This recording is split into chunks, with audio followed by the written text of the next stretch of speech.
మిగతా చోట ఉండదు. బాడీకి మీరు తీసుకునే ఈ కంటెంట్స్ సరిపోతుంది. వేరే చోట ఇప్పుడు ఫర్ ఎగ్జాంపుల్ మనం ఊటీదే తీసుకున్నాం, ఐరన్ కంటెంట్ హ్యూజ్గా ఉంటుంది. అది మనం తింటే మనం నిలబడలేము, అంటే ఎక్కువే.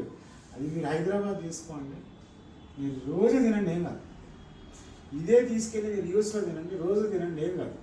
ఇట్లా మనకి కొన్ని ఏరియాస్ స్పెసిఫిక్, హైదరాబాద్, యూపీ, కొన్ని ఏరియాస్ స్పెసిఫైజ్డ్ ఏరియాస్ ఉన్నాయి. మన కర్నూలు రైస్, ఇట్లా కొన్ని ఐటమ్స్ ఉన్నాయి. వరల్డ్ వైడ్ డిమాండ్, మనకి ఇక్కడేనే కాదు, world wide demand. So that is a beauty.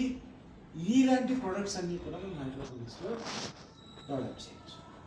ఈ హైడ్రోపోనిక్స్ మీకు కప్ వైజ్ లెక్క ఉంటుంది, అంటే ప్లాంట్ వైజ్ లెక్క ఉంటుంది. మీరు అది పాలాకు, ఇదొక ప్లాంట్, ఇదొక ప్లాంట్, ఇదొక ప్లాంట్, ఇదొక ప్లాంట్, ఇట్లా ఒక హైడ్రోపోనిక్స్లో 1 ఏకర్కి 1,00,000 మొక్కలు వస్తాయి. 1,00,000 ప్లాంట్స్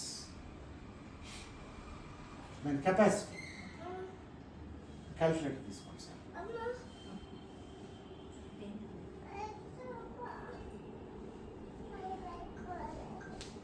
ఈచ్ ప్లాంట్ మీకు 250 గ్రాములు వెయిట్ వస్తుంది సార్ ఫర్ 30 days.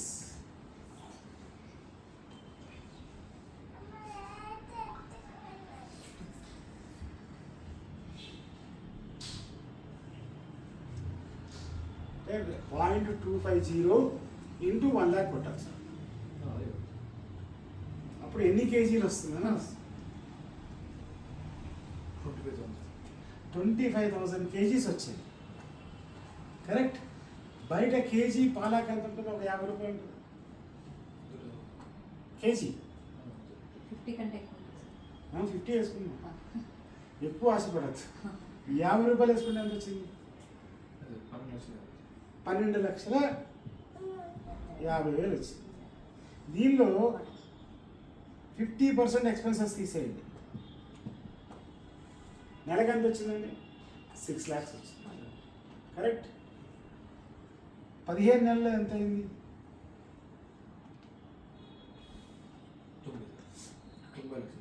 90 సార్ ఒకసారి చూడండి. 6 lakhs ఇంటూ 15 months ఎంత అయింది సార్? ఇప్పుడు 1/4 కిలో అన్నారు కదా మొక్క, ఇంటూ 1,00,000 అంటే 25,000 కేజీస్. 25,000 కేజీస్ ఇంటూ 50 రూపాయలు, 90 లక్షలు వచ్చింది. ఓకే. మన ప్లాంట్ కాస్ట్ ఎంత అనుకున్నాం? 1,70,00,000. దానిలో సబ్సిడీ వచ్చి 48 లక్షలు. ఎంత మిగిలింది ఇంకా?